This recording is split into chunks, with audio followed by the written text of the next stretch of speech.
satelit sebagai satu entitas di langit, tentu aja dia punya zona bebas untuk bergerak di atas langit ya, tanpa ada hambatan. Namun titik rawan di situ adalah justru transmisi data yang kemungkinan bisa menjadi sumber dari serangan. Nah, yang kedua, kita mesti ingat bahwa satelit itu juga punya lifetime yang terbatas. Sehingga pertanyaannya, ketika satelit itu sudah habis lifetime-nya, sudah habis physical time-nya, dia akan jadi waste, Pak. Dan waste ini ada kemungkinan jatuh ke bumi. Nah, disitulah kita mesti punya satu satu mekanisme pertahanan yang maknanya bisa melindungi negara dari hal-hal seperti itu, Pak. Nah, jadi pertahanan semesta yang dimaknai oleh kita penting untuk kita pikirkan adalah bagaimana observatorium itu bisa berperan lebih aktif nanti ke depan untuk mendeteksi pergerakan bangkai-bangkai satelit atau yang disebut space debris. Nah, ini benar-benar satu hal yang udah lama ada dalam dalam memori saya yang memang saya perlu keluarkan mungkin untuk menceritakan apa sebenarnya sih latar belakang dari pembangunan satu observatorium di Lampung.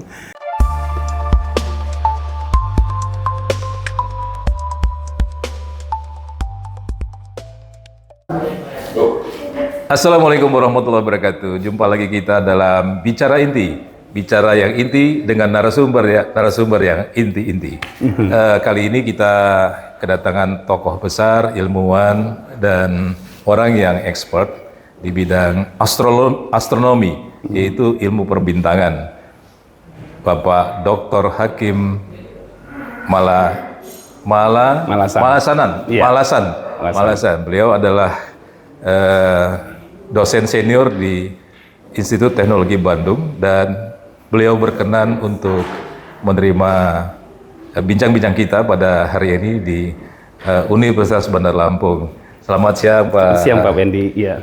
Dr. Hakim, saya panggil Pak Hakim aja ya. Pak. Luar biasa. Terima kasih waktu yang diberikan kepada kita, dan juga sangat bermanfaat saya kira ini nanti untuk para pemirsa dimanapun berada, karena pengalaman, informasi, dan ilmu yang Pak Hakim miliki ini luar biasa sekali ini, bisa bermanfaat untuk orang banyak, meskipun juga orang banyak itu nggak begitu banyak yang tahu tentang perkembangannya ini. Jadi kita beruntung sekali nih pada siang hari ini kita bisa langsung berbincang-bincang dengan Pak Hakim. Pak Hakim, saya langsung saja. Ada beberapa hal yang kita akan coba bincangkan lah dalam Bicara Inti ini. Yang pertama, Pak Hakim ini adalah orang yang menurut literasi yang saya punya, orang yang cukup expert dalam bidang ilmu astronomi, Pak. Dan tidak banyak orang-orang seperti Pak Hakim di Indonesia nih, bahkan dunia ya. Saya membuka perbincangan kita dengan sejarah dulu, Pak Hakim. Jadi dari literasi yang saya ikuti bahwa ilmu astronomi ini kan dari zaman nenek moyang kita itu sudah digunakan. Ya. Misalnya di laut pada saat berlayar mereka menggunakan bintang sebagai petunjuk arah. Betul. Kemudian dalam sektor pertanian nenek moyang kita itu menggunakan ilmu-ilmu astronomi untuk kapan bercocok tanam, kapan bisa panen dan sebagainya. Nah, dari literasi yang saya ikuti, Pak Hakim, itu perkembangan astronomi di Indonesia itu diawali dengan dibangunnya observatorium di Lembang, Jawa Barat. Itu tanggal 1 Januari 2023. 1923, betul. Iya, itu masih zaman Belanda, Pak. Betul. Boleh cerita sedikit, Pak Hakim, kira-kira pada saat itu, dan ini kan kalau nggak salah ini adalah pada saat itu, ini observatorium yang tercanggih di Asia, bahkan dunia. Bahkan bisa dibilang di dunia ya. Teropongnya. Ini Pak Hakim yang paling pas ini untuk menjelaskan ini, menceritakan ini kepada kita semua. Gimana Pak Hakim? Silakan, Pak. Kalau saya coba runut kembali pada tradisi nenek moyang kita dalam menggunakan perbintangan, itu sebenarnya mungkin kembali ke bahkan abad ke-9 ya Pak ya, abad ke-8 gitu ya, ketika memang catatan terkuno di Indonesia menunjukkan bahwa Candi Lawu, Candi Borobudur itu semua dibangun pada abad ke-8 dan 9 dengan prinsip-prinsip alignment astronomi. Jadi mereka menggunakan beberapa bintang yang mereka ketahui dengan baik sekali geraknya, kemudian mengarahkan sumbu bangunan itu ke arah bintang-bintang seperti itu.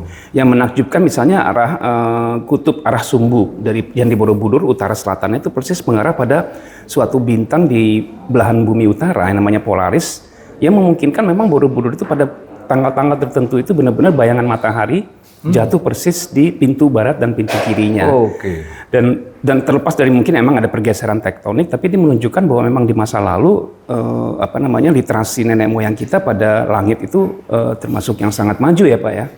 Dan arsitektur Candi Borobudur oleh Dharma Wangsa menjadi inspirasi pembangunan Angkor Wat contohnya di Kamboja oleh Kerajaan Khmer. Itu abad ke-12. Hanya bedanya kalau Borobudur itu candi yang monolitik, Angkor Wat itu kompleks candi, karena mereka sudah punya seperti dasar arsitektur candi yang didapat dari pengalaman nenek moyang kita membangun Candi Borobudur. Jadi mengambil teknologinya dari Candi Borobudur ya? Jadi itu satu hal yang memang menarik walaupun misterius, bagaimana transfer teknologi itu pada abad-abad yang kuno itu bisa berlangsung dengan baik. Tapi kemiripan itu yang menjadikan penelitian tentang arkeoastronomi jadi menarik di masa kini ya, untuk mencoba menelusuri itu. Nah, kemudian kalau kita lihat dari bagaimana kearifan lokal itu dibangun, banyak hal yang menakjubkan ya Pak ya. Misalnya seperti praktek yang namanya Pronoto Mongso di Jawa, di mana petani menggunakan petunjuk langit untuk mulai bercocok tanam, kemudian panen. Mereka menggunakan apa yang namanya rasi waluku, kemudian menggunakan rasi bintang atau gugus bintang yang terkenal sekarang Pleiades, dulu Kartika, untuk mengarahkan selongsong bambu dan menjadi tanda bagaimana mereka menanam padi. Yang kalau dihitung dengan ilmu astronomi modern itu secara menakjubkan memang jatuh pada saat memang musim di mana kita mesti menanam bibit pada waktu musim hujan. Nah itu baru kita lihat dari sisi pertanian ya Pak ya, dan menariknya kearifan lokal pertanian itu bisa dikatakan merentang dari Sumatera sampai ke Bali ya, dengan praktek-praktek yang kurang lebih mirip. Jadi kita bisa bayangkan bagaimana penyebaran ilmu seperti ini bisa berlangsung secara cukup efektif dari beberapa abad yang lalu. Dan di dunia pelayaran tidak perlu dilakukan lagi, pelaut kita dengan pinisi bisa sampai ke Madagaskar tanpa GPS, tanpa kompas, karena mengandalkan kompas langit. Jadi astronomi secara tradisional di Indonesia digunakan dari sejak dulu untuk 3 hal Pak. Pertama adalah sebagai kalender musim, kemudian sebagai navigasi langit, kemudian tanggal-tanggal ibadah yang dikaitkan dengan itu. Dan ini diturunkan sampai sekarang menunjukkan bahwa memang kita punya akar kebudayaan yang cukup kuat ya. Yang mungkin kelemahan kita adalah kita nggak punya budaya tulis, yang ada budaya tutur. Sehingga kadang-kadang pada satu generasi bisa saja disconnect ya atau missing. Nah, tugas generasi sekarang lah mencoba menggali lagi sebagai kebanggaan kita semua di situ. Nah, memasuki fase astronomi modern, betul Pak, Belanda mengambil satu inisiatif yang cukup baik gitu ya. Itu disebabkan karena memang budaya sains di Belanda itu cukup tinggi di masa-masa seperti itu. Mungkin kita mesti ingat bahwa sebenarnya penemu lensa pertama itu Lippershey dari Belanda ya, yang kemudian digunakan oleh para ahli optik Jerman untuk membangun industri optik. Tapi sejatinya memang sains sudah mengakar di Belanda. Nah, karakter sains ini dibawa oleh Belanda melalui eksplorasi ke Asia Tenggara bersama Inggris. Jadi seperti pembangunan laboratorium Ekman, kemudian penentuan garis Wallace dan ini salah satunya adalah juga mengimbas pada bagaimana Belanda melihat potensi Indonesia di ekuator sebagai stasiun pengamatan untuk mengeksplorasi belahan langit selatan, langit belahan selatan. Tentu aja mungkin memang ada unsur-unsur geopolitik yang ada di situ, tapi salah satu yang benar-benar jadi pertimbangan oleh Akademi Ilmu di Belanda itu adalah keunikan Indonesia sebagai negara di ekuator untuk punya kans melihat langit utara dan selatan sama besarnya. Dan itu menjadi inspirasi, rekomendasi dari Perhimpunan Ahli Bintang Hindia Belanda untuk mengajukan permohonan pembangunan satu observatorium. Jadi itu memang karena ada 3 faktor sekaligus ya? Sekaligus di situ. Jadi ada faktor teknologinya karena memang Belanda yang sejarah terciptanya optik atau lensa. Ya betul, ada di yang situ. digunakan sebagai teknologi untuk meneropong. Betul. Yang kedua karena memang ada alasan geopolitik juga di situ. Di situ. Dan yang paling penting karena memang letak Indonesia secara geografis. Jadi sehingga memungkinkan dibangun observatorium itu ya. Jadi Indonesia punya seperti satu keunggulan komparatif ya Pak, bahwa sebagai negara yang ada di antara 2 lempeng benua, ada di ekuator, itu menjadi satu keunggulan tersendiri bagi Indonesia sebagai pilihan pada waktu itu. Nah, tentu aja ketika kita bicara astronomi sebagai sains, ya astronomi adalah satu cabang ilmu yang bisa dikatakan seperti international enterprise. Jadi nggak ada batas politik. Bulan di langit milik semua. Jadi nggak ada coupling-coupling yang dimiliki oleh negara tertentu. Sehingga approach Belanda ketika mengembangkan astronomi dengan demikian mengundang partisipasi dari berbagai negara. Nah, yang menarik adalah ketika Belanda, ahli bintang Belanda itu mengajukan satu usulan pembangunan observatorium yang justru menyambut bukan pemerintah Hindia Belanda, tapi apa yang dikenal sebagai filantropis, gitu Pak, filantropis. Dan filantropis ini adalah orang kaya di Bandung yang namanya Karl Albert Rudolf Boska. Beliau warga negara Belanda tapi ya? Warga Belanda, tapi dia punya perkebunan teh terbesar di Indonesia, Malabar. Tapi dia bukan pemerintah? Dia bukan pemerintah, dia swasta. Swasta. Jadi Boska bisa dibilang orang Belanda. Mungkin orang Belanda. Dan kemudian tentu aja karena dia filantropis, ya keinginan dia dapat support dari pemerintah Belanda. Jadi ada kerjasama baik, dananya dari dia, tapi insentifnya atau prosesnya semua di perizinan dan sebagainya dari pemerintah Belanda. Dan ini berlangsung dengan sangat baik sehingga tahun 23 ketika dicanangkan batu pertama, itu alhamdulillah bisa mendatangkan teropong yang tercanggih tahun 1928. Nah, jadi masih ada jarak antara lagi ya? Jarak emang zaman dulu bangun emang nggak gampang karena Lembang bisa dikatakan masih hutan lah gitu ya Pak ya, 14 km dari Bandung. Ada buku yang mencatat bahwa Pak Boska itu dari Homan, Hotel Homan di Bandung, itu perlu waktu 2 hari 1 malam sampai ke Lembang, naik dokar, naik delman. Jadi nama Boska itu sendiri diambil dari Karl Albert Rudolf Boska, yang si filantropis tadi ya. Bahkan beliau sendiri bukan seorang astronom ya, hanya pengusaha aja. Dia pemilik perkebunan teh terbesar di Bandung yang uangnya dia sumbangkan untuk membangun observatorium Boska pada waktu itu. Jadi kita lihat banyak sekali observatorium dalam sejarahnya dibangun oleh donasi individu ya, yang namanya filantropis. Jadi nggak semuanya oleh pemerintah. Karena memang astronomi sebagai satu sains yang bisa dikatakan murni, ya karena nggak begitu dilihat sebagai salah satu solusi cepat kebutuhan masyarakat oleh pemerintah.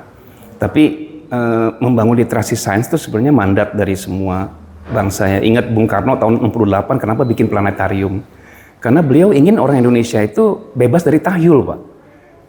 Tapi dalam pemahaman makna dari bebas dari tahyul itu artinya literasi orang Indonesia itu makin meningkat pada waktu itu. Maka beliau melawan arus dengan mencoba memberanikan minta uang dari gabungan koperasi batik untuk bangun planetarium di Jakarta. Yang kalau ditanya orang impaknya apa?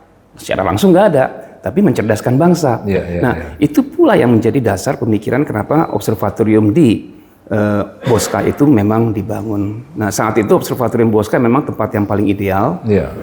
Dibangun dengan satu visi bahwa memang dekat dari situ ada Technische Hogeschool ITB sekarang Pak. Sehingga memungkinkan observatorium bisa segera dioperasikan oleh SDM yang memang merupakan SDM yang dicetak di situ.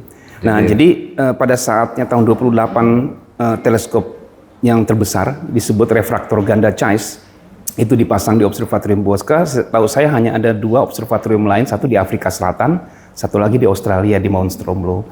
Jadi di belahan bumi selatan hanya 3 observatorium yang paling canggih pada waktu itu. Salah satunya yang di Lembang. Salah satunya yang ada di observatorium Boska. Boska itu ya. Dan memang observatorium Boska adalah salah satu observatorium paling produktif dalam menghasilkan data karena memang banyak dedicated astronomer yang bekerja di situ dan dia menanamkan satu fondasi untuk memungkinkan bisa menjadi Center of Excellence yang akhirnya menjadi Departemen Astronomi di Institut Teknologi Bandung. Ya, Pak Hakim, ini kita beranjak nih kepada perkembangannya. Kalau tadi kan sejarah terbentuknya gitu, itu sudah cukup informatif bagi kita nih. Sekarang perkembangannya, Pak Hakim, perkembangan astronomi di Indonesia kaitannya dengan negara-negara luar, karena kan seiring dengan kemajuan teknologi, arus informasi, digitalisasi dan sebagainya,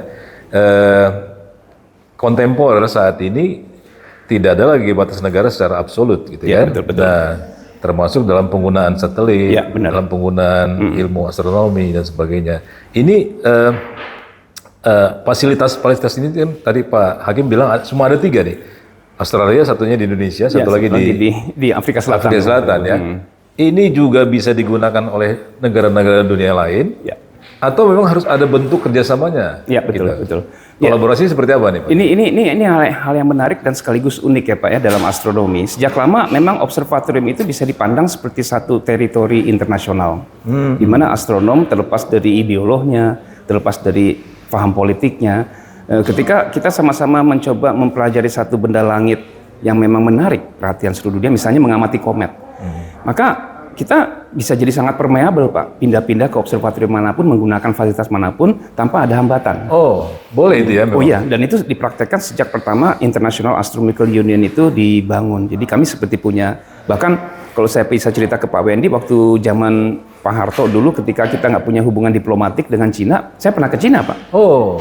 Karena memang kebetulan ada misi pengamatan bersama. Ya. Dan jadi kita punya semacam green light untuk menggunakan fasilitas itu ya. Betul. Karena memang semua negara ya. Betul. Karena memang pada hakikatnya astronomi itu satu bentuk ilmu yang memang dipartisipasi secara karena secara spasial pun juga gitu kan, kita di bumi mengamati langit yang harus dipartisipasi bersama. Praktek seperti itu masih berjalan seperti sekarang. Hanya bedanya kalau dulu selalu dikaitkan dengan mobilitas penduduk astronom. Sekarang dengan kemajuan teknologi bisa dilakukan secara remote, Pak. Jadi kita nggak perlu lagi harus traveling ke sana kemari. Tapi pada hakikatnya fondasi pelaksanaan pengamatan secara terkoordinasi tetap bersandarkan pada azas yang sama sejak dulu sampai sekarang.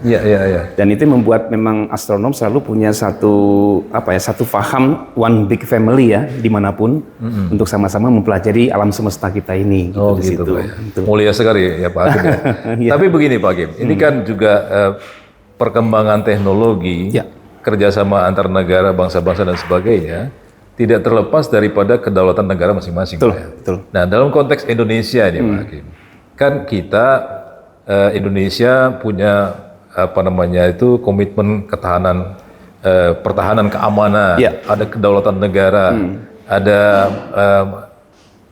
menjaga bagaimana supaya integritas kedaulatan kita ini terjaga dari gangguan atau mungkin serangan dari pihak lain. Dan satelit atau ilmu perbintangan ini bisa juga digunakan sebagai salah satu katakanlah mata-mata nih untuk melihat kondisi negara di dalam. Bagaimana nih Pak Hakim untuk antisipasinya? Emang astronomi karena memang terlahir sebagai satu sains yang sifatnya memang seperti yang saya katakan tadi ya, international enterprise, maka memang dia bisa dikatakan zona bebas untuk apapun bisa dipelajari tanpa ada tapal batas politik. Tapi manakala memang kita kaitkan dengan teknologi yang dilahirkan dari sains itu, maka tentu aja mesti ada teritori kedaulatan di mana itu beroperasi. Saya ambil contoh seperti kalau misalnya satelit ya Pak ya. Satelit sebagai satu entitas di langit tentu aja dia punya zona bebas untuk bergerak di atas langit ya tanpa ada hambatan. Namun titik rawan di situ adalah justru transmisi data yang kemungkinan bisa menjadi sumber dari serangan. Nah, yang kedua, kita mesti ingat bahwa satelit itu juga punya lifetime yang terbatas. Sehingga pertanyaannya ketika satelit itu sudah habis lifetime-nya, sudah habis physical time-nya, dia akan jadi waste, Pak. Dan waste ini ada kemungkinan jatuh ke bumi. Nah, disitulah kita mesti punya satu satu mekanisme pertahanan yang maknanya bisa melindungi negara dari hal-hal seperti itu, Pak. Nah, jadi pertahanan semesta yang dimaknai oleh kita penting untuk kita pikirkan adalah bagaimana observatorium itu bisa berperan lebih aktif nanti ke depan untuk mendeteksi pergerakan bangkai-bangkai satelit atau yang disebut space debris. Nah, itu usaha nyata dan penting diperlukan bagi negara seluas Indonesia yang punya 3 zona waktu yang sangat prone untuk kejatuhan satelit. All Sky Camera di Observatorium Astronomi ITERA Lampung menangkap pecahan roket dari Cina yang jatuh dan akhirnya menimpa daerah di Kalimantan Tengah. Apa yang harus negara lakukan kalau misalnya itu jatuh? Bagaimana bentuk pertahanan dan bagaimana bentuk klaim yang bisa diberikan? Padahal kita udah punya undang-undang antariksa tahun 2013. Hanya ini masih belum menjadi satu SOP juknis di daerah. Nah, melalui observatorium ini bisa disosialisasikan, Pak. Karena ingat, observatorium itu punya fungsi education. Education itu penting karena itu akan menanamkan awareness masyarakat terhadap pentingnya menjaga lingkungan dari kejatuhan space debris, dan peran observatorium menjadi semakin sentral menghadapi hal seperti itu. Jadi membangun observatorium itu strateginya memang kita mesti punya satu observatorium yang ikonik seperti observatorium Bosca, tapi disertai juga dengan memberi mengempower masyarakat untuk bisa menciptakan observatorium atau memanfaatkan itu untuk kepentingan yang memang menyangkut masyarakat luas. Ya.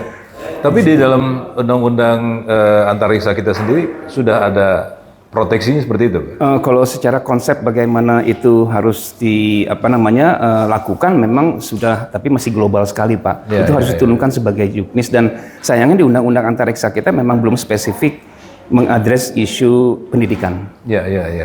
Jadi dalam konteks politik hukum perlu diturunkan aturan juknisnya ya, salah satunya di situ. Dan itu disosialisasikan secara luas supaya melalui observatorium ini masyarakat juga bisa menjaga ketahanan dan kedaulatan kita. Benar, Pak. Ya. Kita udah 13 tahun punya undang-undang itu Pak, dari tahun 2013 ya.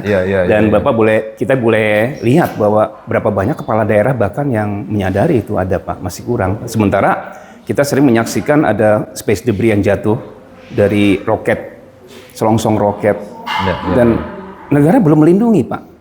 Bayangkan kalau itu jatuh di pemukiman, terus bagaimana seorang korban di situ harus bisa mengklaim. Kita belum punya Pak perangkat. Mana dia minta perlindungan dan minta ganti kerugian itu? Itu sebenarnya pertanyaan sederhana, tapi harus bisa dijawab oleh kita yang mestinya menciptakan perangkat pertahanan. Dan itu yang saya maksud pertahanan Pertahanan lain juga yang penting adalah menciptakan sumber daya manusia yang memang punya kemampuan untuk bisa tidak saja hanya mengoperasikan barang canggih seperti ini, tapi juga memproteksi, meramu satu sistem security data dari satelit ini ke bumi tanpa mengalami cyber attack ya dari negara-negara lain. Saya kira ini perlu kita highlight Pak Hakim ya, karena saya mengutip sedikit tuh pembukaan Undang-Undang Dasar kita kan, ada tujuan negara itu melindungi segenap tumpah darah Indonesia gitu kan, termasuk juga serangan dari penyalahgunaan data, terus kemudian mungkin ada sampah dari antariksa yang jatuh, atau mungkin meteor sendiri yang jatuh gitu kan ke bumi, menimpa atau mendorong kerugian atau mungkin sampai menimbulkan korban jiwa gitu kan. Harus ada sebuah mekanisme yang bisa melindungi ini, proteksi ini, jaminan seperti apa. Pak Hakim, kalau ini tadi sudah secara nasional, saya mencoba untuk turun sedikit nih ke Provinsi Lampung nih Pak Hakim ya. Saya pernah mendengar, kita ikuti bahwa di Lampung ini ada pernah rencana pembangunan observatorium Gunung Betung. Betul. Tapi terus kemudian kita seperti kehilangan informasi berikutnya nih. Perkembangan seperti apa, kita juga mau nanyanya kemana ya kan. Saya kira ini Pak Hakim adalah orang yang paling tepat ya untuk bisa menceritakan bagaimana sebenarnya perkembangan ini dan kira-kira nanti manfaatnya apa buat masyarakat Lampung ini kan, atau sekitarnya juga mungkin bisa apakah provinsi lain juga bisa punya manfaat dengan itu. Terima kasih Pak. Ini benar-benar satu hal yang udah lama ada dalam dalam memori saya yang memang saya perlu keluarkan mungkin untuk menceritakan apa sebenarnya sih latar belakang dari pembangunan satu observatorium di Lampung. Semuanya berawal dari suatu peristiwa gerhana matahari cincin pada tahun 2016 2015, dan ketika itu kampus ITERA baru dibangun, sehingga rektor bersama senior saya Pak Mujir Harto itu mengundang masyarakat untuk mencoba menyaksikan gerhana bersama-sama. Hanya dengan memasang satu spanduk, di luar dugaan hampir 1.000 masyarakat datang Pak. Mereka sangat antusias untuk melihat, dan berkembang banyak masyarakat yang datang setelah menyaksikan gerhana itu menanyakan kapan ya kita bisa mengamati hilal bersama. Betul Pak. Dan yang menarik pada saat yang bersamaan, karena saya juga pembina Olimpiade Sains Nasional, ada hal yang menggembirakan karena untuk pertama kalinya siswa dari Lampung itu dapat medali dalam Olimpiade Sains Nasional bidang astronomi tahun 2016. Dan saya melihat bahwa itu adalah titik tolak bagaimana kita melihat bahwa Lampung itu ready sebenarnya untuk menjadi satu provinsi dengan indeks manusia yang kedepannya melalui perguruan tinggi seperti ITERA mengembangkan satu kegiatan yang menyangkut teknologi yang mungkin jarang dijamah, yakni kedirgantaraan. Nah, dengan lahirnya program studi atmosferik dan planetary science yang bukan astronomi tapi bukan juga meteorologi, ini akan membuat Lampung bisa menjadi satu provinsi yang unik for Sumatera. Untuk Sumatera jadi ya? Untuk Sumatera. Nah itu sebabnya kenapa pilihan observatorium itu merupakan premis yang bagus untuk bisa dibangun di Lampung. Tinggal pertanyaannya di mana?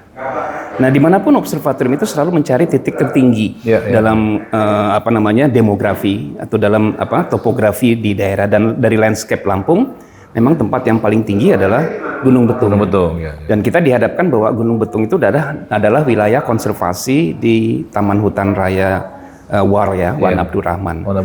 Nah, kami memberanikan untuk mencoba survei, tentunya dengan seizin dari dinas, dan mencoba melihat dari aspek hukum. Apa yang kami temukan bahwa memang nggak sepenuhnya zona konservasi itu benar-benar konserv ya Pak ya. Ada beberapa yang sudah dirambah.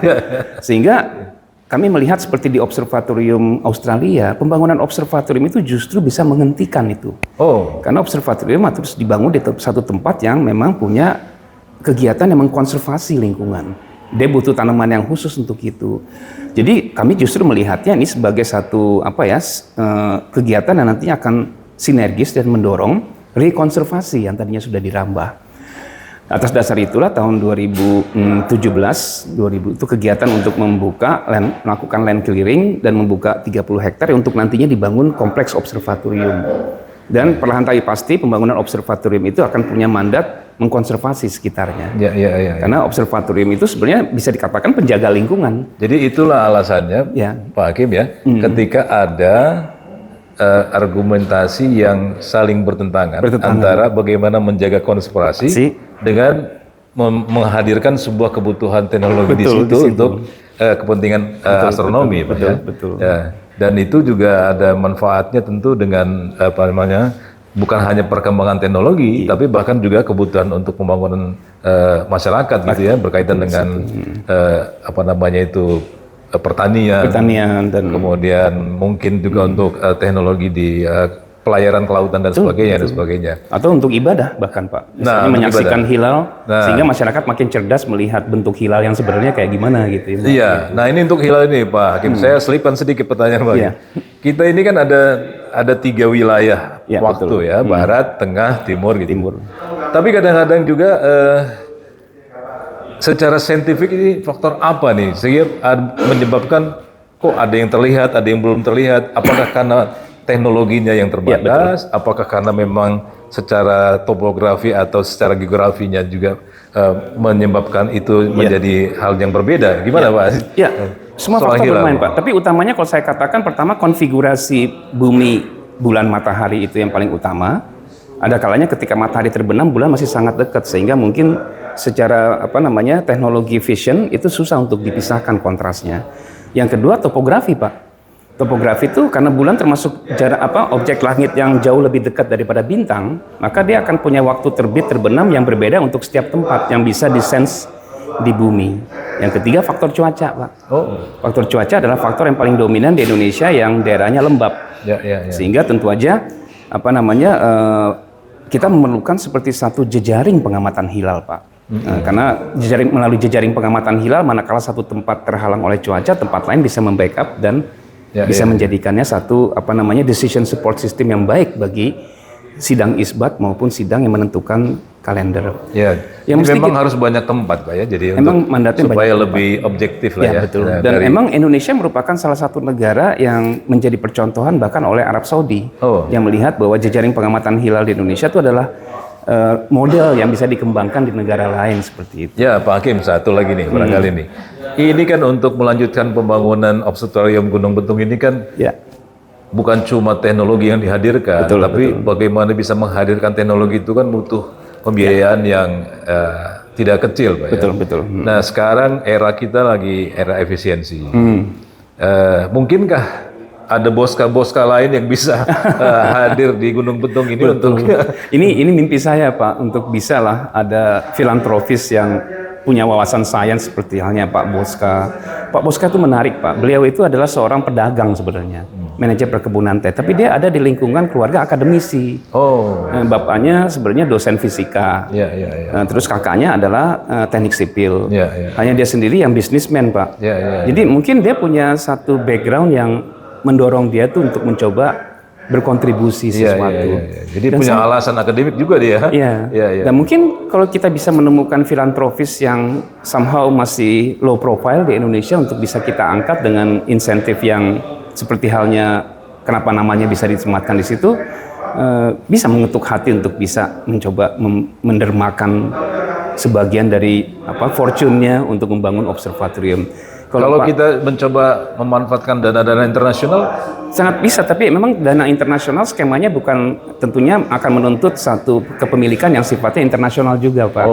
Jadi mungkin akan berkonflik dengan prinsip kedaulatan yang kita inginkan. Tapi dari segi kemampuan ekonomi kita, sebenarnya kita mampu untuk membangun. Pertama karena memang harga observatorium sudah makin turun, ongkos pembangunannya. Dan keduanya bahwa emang nanti kita bisa membangun observatorium dengan kekuatan kita, nggak perlu harus semuanya serba import ya di situ. Kan juga teknologi semakin murah ya Pak. Teknologi semakin murah dan kehadiran observatorium itu nggak mengharuskan kita hadir di situ karena banyak yang bisa dijalankan dengan prinsip robotik atau remote.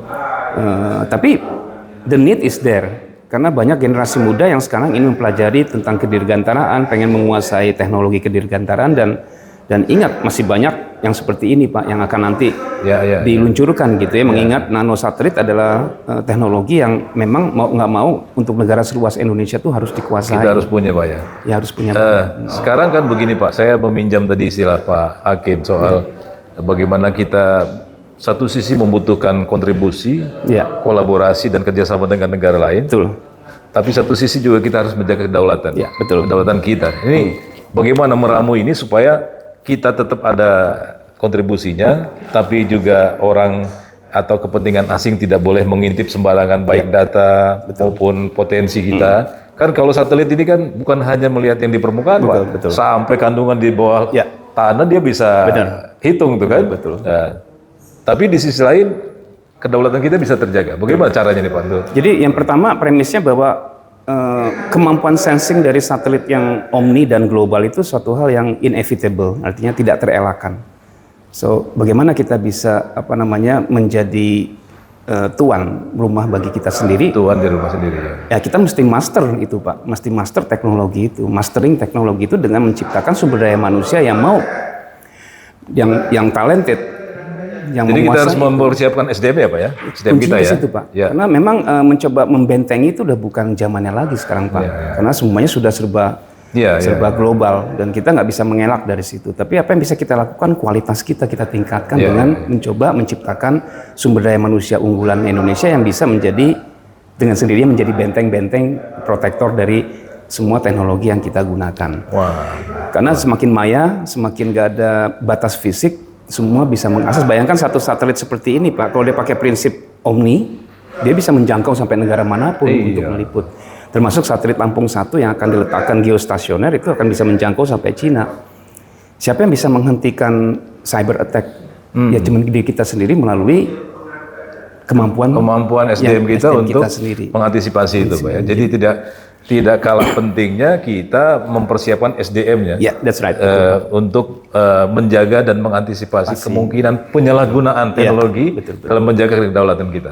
Wah Pak Hakim ini luar biasa, kita menarik sekali obrolan ini. Jadi kita rasanya kepingin berpanjang-panjang, tapi mengingat waktu ya nanti kita sambung lagi Pak Hakim. Terima kasih atas segala kesempatannya dan tentu nanti kita mohon perkenannya Pak Hakim kalau ada hal-hal lain nanti akan kita coba kembangkan dan elaborasi lagi berkaitan dengan ilmu-ilmu atau informasi tentang astronomi di Indonesia dan perkembangannya. Demikian pemirsa, bicara inti berikutnya. Terima kasih. Assalamualaikum warahmatullahi wabarakatuh. Terima kasih Pak Hakim. Terima kasih Pak. Luar biasa. Luar biasa.